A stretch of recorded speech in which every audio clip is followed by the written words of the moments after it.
Good morning. आज जो हमारा प्लस वन में जो टॉपिक है, हम कुछ डाउट्स डिस्कस करते हैं आपके साथ। एक्सरसाइज 1.4 में हम स्टार्ट करते हैं डाउट्स को। Question number first, exercise 1.4 part third. Find the union of each of the following pair of sets. Find the union of each of the following pair of sets.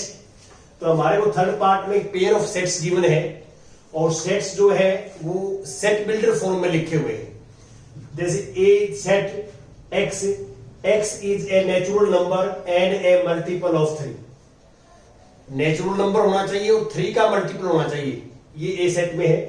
B x such that x is a natural number less than 6। 6 से क्या होना चाहिए? Less होना चाहिए जो natural number. अब हम निकालेंगे A union B. A union B, आपने इस बात का ध्यान रखना है कि ए भी आपको सेट बिल्डर फॉर्म में गिवन है, बी भी आपको सेट बिल्डर फॉर्म में गिवन है। तो आपने कोशिश करनी चाहिए कि यूनियन भी आप सेट बिल्डर फॉर्म में लिखें। यदि पॉसिबल है तो आप सेट बिल्डर फॉर्म में इसको लिखेंगे। अब यहां ध्यान दें कि हमें यूनियन के अंदर ए के भी सारे एलिमेंट आने चाहिए और बी के भी सारे एलिमेंट आने चाहिए, और जो दोनों में कॉमन है वो सिर्फ एक बार आना चाहिए। तो इसको दोनों को ध्यान से आप पढ़िए। तो सिर्फ यूनियन लिखता हूं मैं, x such that x equal to 1 2 3 4 5। ये मैंने यहां तक से लिखे कि लेस देन 6 है, 6 से लेस है, और 3 के मल्टीपल भी हैं। 3 के मल्टीपल 9 12 ये एलिमेंट्स भी रहेंगे। तो आगे लिखिए और x is multiple, x is natural number x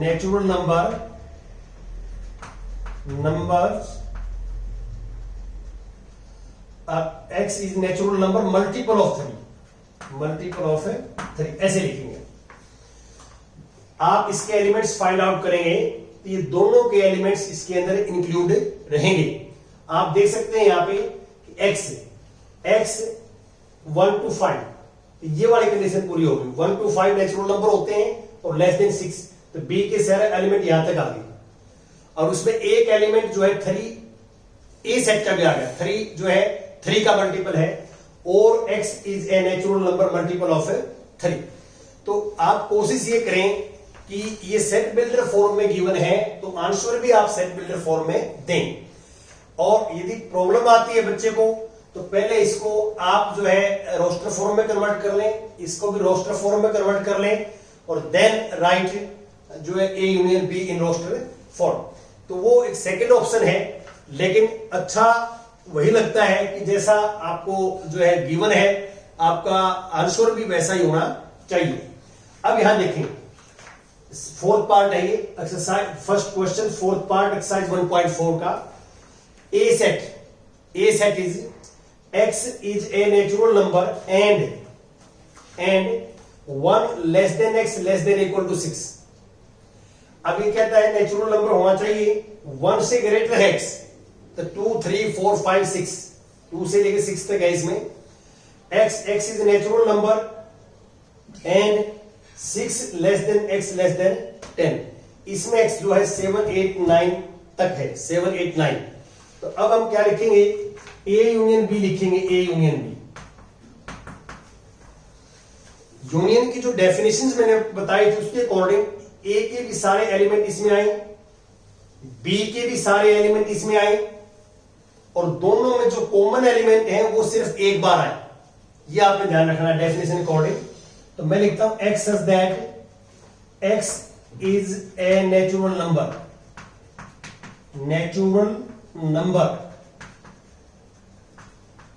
x is a natural number and 1 less than x less than 10।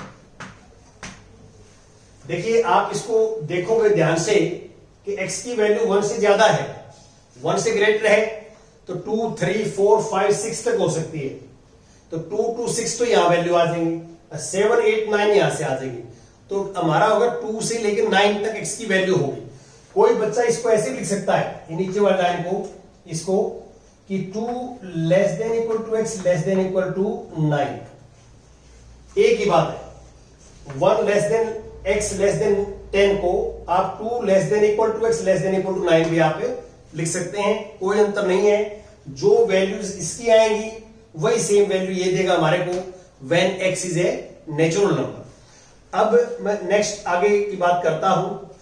Question जो है थर्ड आप देख सकते हैं, थर्ड क्वेश्चन एक्सरसाइज का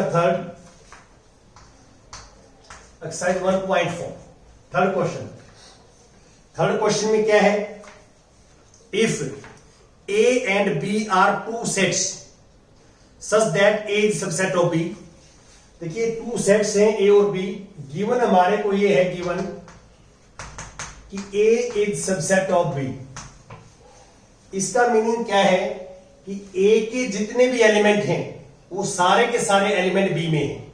तो आप इसको ऐसे करेंगे कि ये मान लो B सेट है हमारे पास B, तो ये A सेट होगा A, तो A के सारे एलिमेंट B में हैं, तो इसका मीनिंग क्या है कि A is contained by B, A is contained by B या B कंटेन्स A, एक ही बात है। तो ये आपका डायग्राम बनेगा। तो इस डायग्राम से क्लियर देख रहे हो कि A के सारे एलिमेंट B में हैं, ये गिवन है।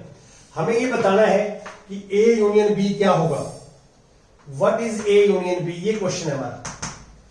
तो आपको ये पता है कि A यूनियन B में A के भी सारे एलिमेंट आएंगे, B के भी सारे आएंगे, but each element of A is an element of B। तो आप डायग्राम में से देख सकते हैं कि A का एरिया तो B के अंदर वैसे ही कंटेन करता है पहले ही, तो इसको हम दिस इक्वल टू B, ये B जो है और यहां पे मान लो इसका आंसर पूरा हो चुका है, ये आंसर आ चुका है, B आएगा ये। फिर मान लो सेकंड पार्ट में आपने इंटरसेक्शन निकालना पड़ जाएगा, कहीं ना कहीं ये मिल जाएगा आपको इंटरसेक्शन A इंटरसेक्शन B, यही कंडीशन पे A is subset of B, तो what is A intersection B, तो A और B में कॉमन एलिमेंट्स, तो आप डायग्राम में देख बता सकते हैं कि A और B का कॉमन एरिया कौन सा है, common area this will be A। ये मैंने एक्स्ट्रा बता दिया आपको कि इंटरसेक्शन पूछे तो वेन डायग्राम से आप क्लियरली देख सकते हैं। लेकिन ये ध्यान रखें कि यूनियन और इंटरसेक्शन की जो मैंने आपको डेफिनेशन बताई है, वेन डायग्राम को में भी रिप्रेजेंट किया है, वो आपको अच्छी तरह से समझनी है और याद करनी है आपने। इसके बाद आता है क्वेश्चन फोर्थ का सेवंथ पार्ट। क्वेश्चन फोर्थ का सेवंथ पार्ट याद रहता हूं मैं, क्वेश्चन 4 और part 7 exercise 1.4। If means given है ये में A is this, A is set 1 2 3 4 1 2 3 4, B 3 4 5 6, C 5 6 7 8 5 6 7 8 और D 7 8 9 10 7 8 9 10। ये आपको A B C D ये 4 सेट्स गिवन हैं जो आप देख रहे हैं, और इसका जो मैंने पार्ट्स लिया है सेवंथ में ये निकालना है फाइंड सेवंथ पार्ट में कि B union C union D। देखो मैंने ये पार्ट्स इसलिए लिया है कि मैंने जो आपके साथ डेफिनेशन डिस्कस की है, डेफिनेशन में आपको 2 सेट्स थे यूनियन के, 2 सेट यूनियन, अब ये 3 सेट्स की है, रूल वही रहेगा, इसमें कहीं ब्रैकेट नहीं है।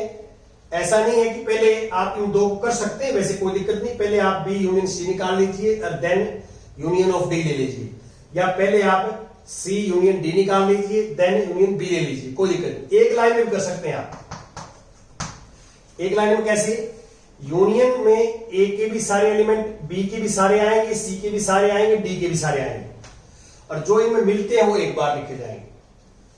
देखिए सबसे पहले मैं B से स्टार्ट करता हूं, B से B C D ये है, सबसे पहले 3, देखो 3 जो है वो एक ही बार है, इसमें 3 लिख देंगे, ये आ चुके हैं। ठीक है, अब मैं 4 की बात करता हूं। 4 एक ही बार है, आएगा, लिख देंगे।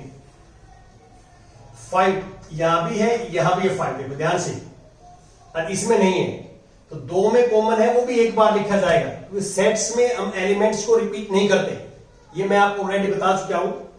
अब मैं 6 लेता हूं, 6 एक बार आएगा। अब 7 एक बार आएगा। 8 एक बार आएगा। 9 और 10 ये हमारे यूनियन हो जाएगा। अगर कोई बच्चा इसको पार्ट्स में करना चाहे तो मैंने बता दिया कि first you find B union C and then take union with D. तो ऐसे भी आप पार्ट्स में कर सकते हैं इसको, वो भी आपका ठीक है क्वेश्चन, कोई प्रॉब्लम नहीं है। अब इसके बाद आता है question number 6 9 part. Question number 6 9 part, exercise 1.4। What is this? क्या है ये 9th में कि if A is this, A matrix है हमारे पास 9th में, ए 3 6 9 12 15 18 और 21 3 की टेबल है। 3 6 9 12 15 18 21, ये मेरे पास कोई ए मैट्रिक्स है और बी है, बी मैट्रिक्स 9th में 4 की टेबल है 20 तक, 4 8 12 16 20 ये है। उसके बाद 9th में सी है, सी जो 9th में है वो 2 की टेबल है 16 तक, 2 4 6 8 10 12 14 16। और डी में यहां लिख देता हूं, D set it is given 5 की टेबल 20 तक, 5 10 15 20। या देखिए 9th में आपको 6th के 9th में ए बी सी डी ये सेट्स गिवन है, और मैंने 9th पार्ट लिया है।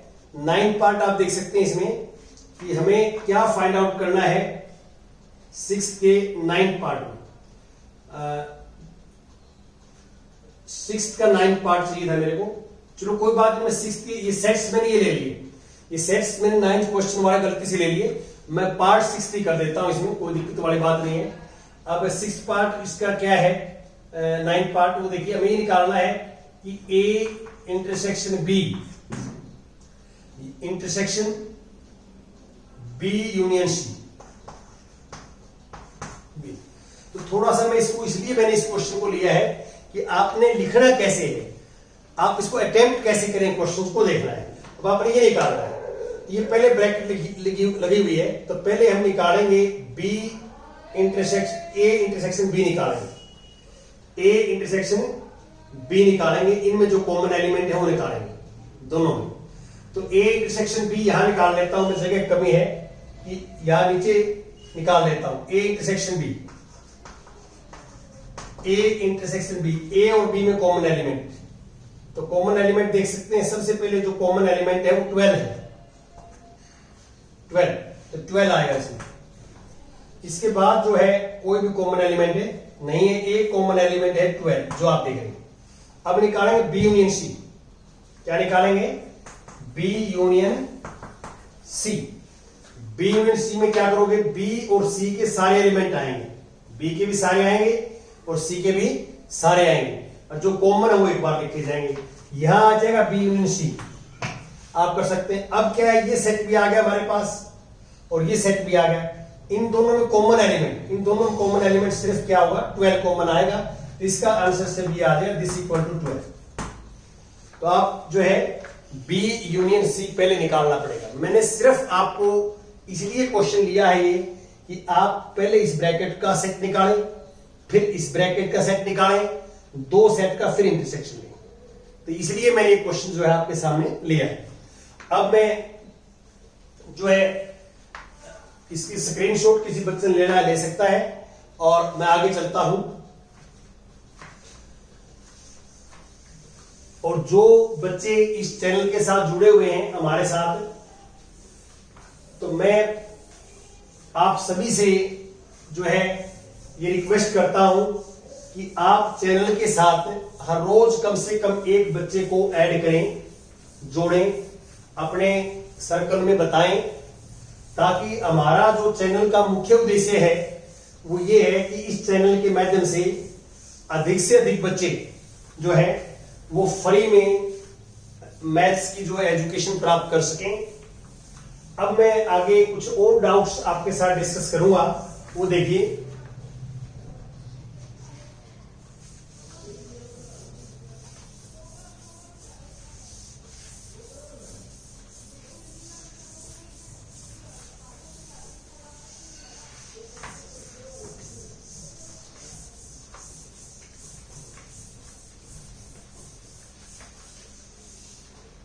हाँ जी,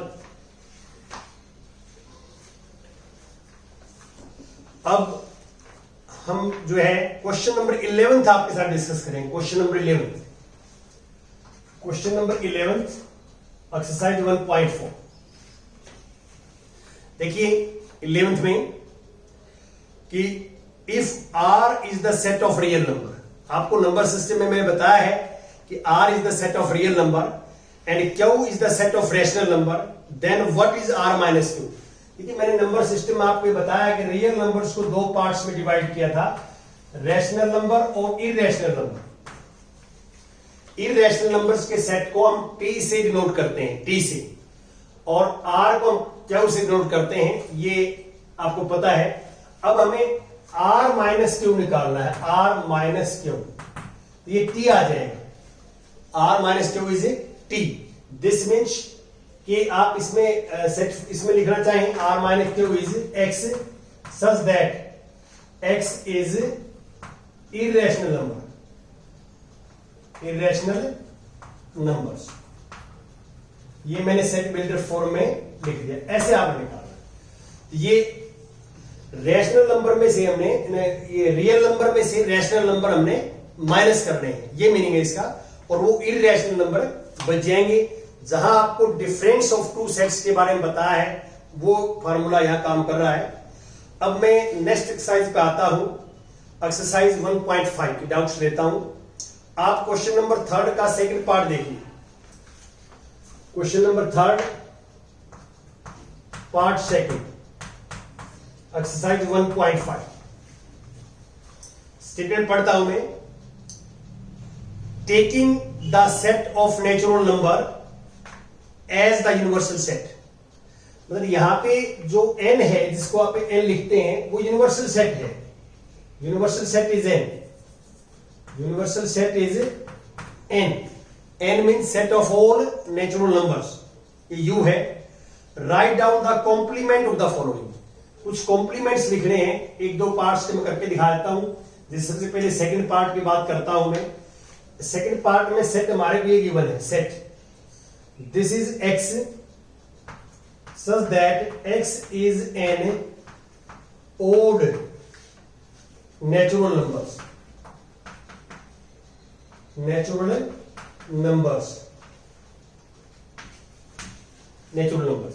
तो इसको हम जो है a सपोज कर लेंगे, let this A x is odd natural number. तो आपको पता है कि ओड नेचुरल नंबर कौन से होते हैं, वो x इसमें आएंगे। तो यहां पे इसका कॉम्प्लीमेंट निकालना है, कॉम्प्लीमेंट ये आ जाएगा u minus A. u minus ए की डेफिनेशन होती है कॉम्प्लीमेंट की डेफिनेशन, और u की जगह लिखेंगे n माइनस ए। तो जैसे ये फॉर्म में दिया हुआ है वैसे लिखेंगे कि x सच दैट, देखिए नेचुरल नंबर में से आप ओड नंबर माइनस करेंगे तो इवन नंबर बच जाएंगे। तो x is even natural number, even natural number. तो आप इस बात पर ध्यान दें कि कोई बच्चा इसको ऐसे लिख दे कि x is not an odd natural number, x is not an odd natural number, तो भी ठीक है, नोट लगा दे। और ये आपको पता ही है कि नेचुरल नंबर जो होते हैं वो इवन या ओड, इन दो में से होते हैं, तीसरी कोई ऑप्शन नेचुरल नंबर में इवन ओड के अलावा नहीं होती। अब मैं इसका जो पार्ट्स है वो 6th पार्ट लूंगा, क्वेश्चन नंबर 3 का 6th पार्ट, क्वेश्चन नंबर 3 का पार्ट 6 एक्सरसाइज 1.5। देखिए मैं पढ़ता हूं स्टेटमेंट, आप भी ध्यान से देखें। 3 का 6th part, this is x, x is a perfect square. a से एक्सपोज कर लेता हूं, this set a x such that x is a perfect square. देखो आपने लोअर क्लास में पढ़ते हैं आप कि परफेक्ट स्क्वायर या परफेक्ट क्यूब, तो परफेक्ट स्क्वायर कौन से नंबर होते हैं? जैसे आपको ये पता है कि 1 का स्क्वायर 1 होता है, square of 2 4, square of 3 9, square of 4 16।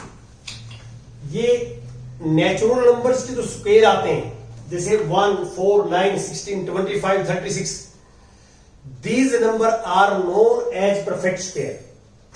ये नंबर जो है परफेक्ट स्क्वायर नंबर कहलाते हैं, परफेक्ट स्क्वायर नंबर। तो अब आपने क्या है कि ये हमारे पास है सेट, इसे ए कॉम्प्लीमेंट निकालना है, A complement. This is u minus A, u की जगह लिखेंगे n, आप देख सकते हैं n है u माइनस ए। तो आप इसके अंदर ऐसा ही लिखेंगे कि x such that x is not a perfect square, perfect square ऐसे लिखेंगे। अब इसके बाद 9th है, 9th में पढ़ देता हूं, वैसे बता देता हूं आपको। 3rd का 9th पार्ट है। 9th पार्ट में लिखा है कि x 2x + 5 = 9। तो अब एक मेरे पास 9th पार्ट जो दिया है उसमें ये लिखा हुआ है कि सेट है, लेट सेट का नाम हम ए रखेंगे, नाम हमने ए बी सी आप कोई भी रख सकते हैं। x such that 2x + 5 = 9। तीसरा कॉम्प्लीमेंट जो है वो u माइनस ए करेंगे, this is n minus A, और इसमें u right x such that 2x + 5 not equal to 9। ये करेंगे, यहां इक्वल टू है तो ये क्या आ जाएगा कॉम्प्लीमेंट, नॉट इक्वल टू 9। इसी टाइप से आप जो आगे में और ले लेता हूं 10th पार्ट में, चलो समझाया था आपको 10th पार्ट। 10th पार्ट में क्या है वो देख लें कि x such that x > 7, ये let this is a set. तो a complement by definition u minus A. देखिए डेफिनेशन मेन है, डेफिनेशन आपको आती है तो फिर इसमें कोई प्रॉब्लम नहीं आएगी आपको। This is n minus A means such that x इसको दो तरीके लिख सकते हैं आप, x < 7 भी लिख सकते हैं, और इसका दूसरा तरीका लिखने ये भी हो सकता है x such that x not > 7। ये नॉट ग्रेटर देन बोलते हैं इसको, नॉट ग्रेटर देन। तो ये भी ठीक है और ये भी ठीक है, जैसे आपको जो है कॉम्प्लीमेंट का ठीक लगता है वैसे आप लिख सकते हैं। इसके बाद जो है मैं क्वेश्चंस पे आऊंगा, एक बार 6th क्वेश्चन करता हूं फिर 5th करता हूं। पहले 6th क्वेश्चन में क्या है ध्यान दें आप। 6th क्वेश्चन में स्टेटमेंट में पढ़ देता हूं 6th क्वेश्चन की, कि let u be the set of 4 triangles. जो यूनिवर्सल सेट है, universal set of all triangles, set of all triangles, ये मेरे पास एक जो है यूनिवर्सल सेट है। अब आप क्या लिखता है ये, if a is the set of all triangles with at least 1 angle different from 60। ये थोड़ा समझना आपने, ये क्या कहना चाहता है। a is the set of all triangles, set of all triangles with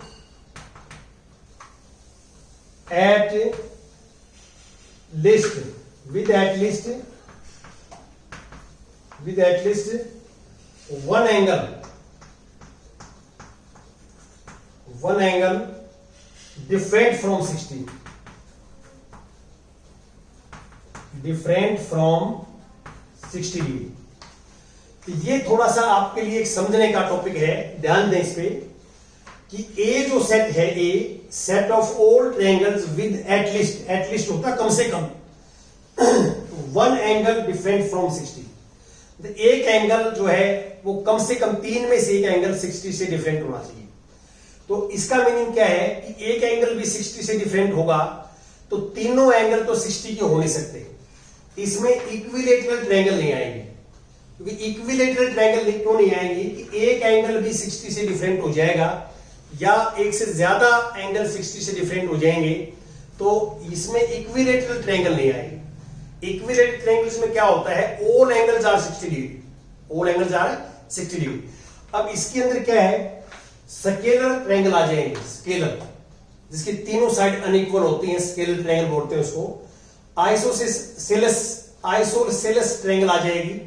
isosceles triangle कौन सी होती है, जिसकी दो साइड इक्वल हो या दो एंगल इक्वल हो। वो क्यों आ जाएगी, देखो मान लो मैं ये ले लेता हूं, ये 70 का है डिग्री का, ये भी 70 का है और ये जो है 40 का है। अब ऐसा हो सकता है कि इसमें देखो at least one angle is different from 60 condition पूरी कर रहा है, टू साइड्स इक्वल है तो their opposite side are also equal, ये और ये साइड इक्वल होगी तो आइसोसेलेस ट्रायंगल इसके अंदर आ जाएंगे। और इसमें राइट एंगल ट्रायंगल भी आ जाएंगे, right angle triangle, scalar triangle भी आ जाएंगे। ए में कौन सी ट्रायंगल नहीं आएंगी, इक्विलेटरल। तो यहां पे ए कॉम्प्लीमेंट निकालेंगे, A complement, this is u minus A, और u minus A means set of all equilateral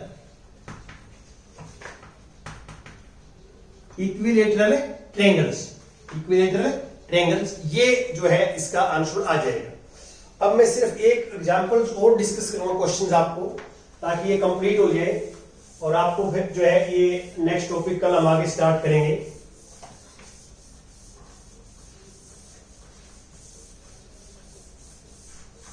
हाँ जी, आप इसमें क्वेश्चन 5th देखिए, आप ध्यान से 5th क्वेश्चन, ये इंपॉर्टेंट भी है। जहां वेन डायग्राम का रोल रहता है तो वो आपने थोड़ा सा ध्यान से करना है। Draw appropriate Venn diagram for each of the following. अब इसके 4 पार्ट्स हैं, देखिए फर्स्ट पार्ट है A union B whole complement, second part है A complement intersection B complement, third part है A intersection B whole complement, और fourth part है A complement union B complement. देखिए इसमें हमने वेन डायग्राम कैसे बनाना है। आपको पता है कि वेन डायग्राम में जो रेक्टेंगल वो यूनिवर्सल सेट को डिनोट करता है, यूनिवर्सल सेट को, और ऑल अदर सेट्स जो हैं, जो सबसेट ऑफ यूनिवर्सल सेट है, वो सर्कल से डिनोट करते हैं। यहां पे आप ध्यान से देखिए कि ये और ये इक्वल है by De Morgan law. We know that by De Morgan law, जो हमारे पास मैंने आपको लॉ बताया था डी मोर्गन लॉ, उसमें ये बताया है आपको कि A union B complement of A union B equal to intersection of their complement. ये और ये इक्वल है, इसका जो वेन डायग्राम बनेगा वही सेम इसका बनेगा, क्योंकि बोथ आर इक्वल, और these two are also equal, ये भी इक्वल है। तो जो डायग्राम ऊपर वाले का बनेगा वो नीचे वाले का। तो ये ध्यान रखें, ये सेकंड पार्ट का आ जाए एग्जाम में, तो पहले आप इसको इसमें कन्वर्ट करोगे, क्योंकि इसको आप थोड़ा सोचने में आपको हो सकता है दिक्कत आ जाए, समझने में, करने में, इसमें पहले करोगे। अब इसका वेन डायग्राम दोनों का सेम ही बनेगा, फर्स्ट और सेकंड का। ये फर्स्ट का डायग्राम भी है और सेकंड का डायग्राम भी है, फर्स्ट का और सेकंड दोनों का डायग्राम ये है। यूनिवर्सल सेट यू ये है, दिस इज ए और this is B. A union B में क्या होगा कि ए का भी सारा एरिया आएगा, बी का भी सारा एरिया आएगा, और जो कॉमन है वो भी आएगा। और इसका कॉम्प्लीमेंट देखिए, ए यूनियन बी का कॉम्प्लीमेंट होगा U minus A union B. तो यू तो पूरी है रेक्टेंगल, इसमें से ए यूनियन बी का एरिया कौन सा है? ये वाला, ये सर, ये वाला, ये वाला, ये वाला, जो सर्कल के अंदर है, तीनों पार्ट, सर्कल के अंदर तीनों पार्ट है, वो ए यूनियन बी का एरिया है। हमें यू में से ए यूनियन बी का एरिया माइनस करना है, तो इसका वेन डायग्राम में बाहर वाला एरिया जो बचेगा, ये जो एरिया है बाहर वाला सर्कल के अंदर, और बाहर वाला जो है आप ये जो बाहर का एरिया है, इसको आप सेड कर देंगे। जो सेडेड है, shaded part, this represent A union B whole complement. This shaded part, circle के अंदर वाला एरिया इसमें नहीं आएगा, सर्कल, दोनों सर्कल के बाहर वाला रेक्टेंगल के अंदर जो एरिया है आपने सेट करना है, इसका भी वेन डायग्राम यही बनेगा और इसका भी वेन डायग्राम यही बनेगा, और बाकी आप सेम वे से बना सकते हैं। Thank you.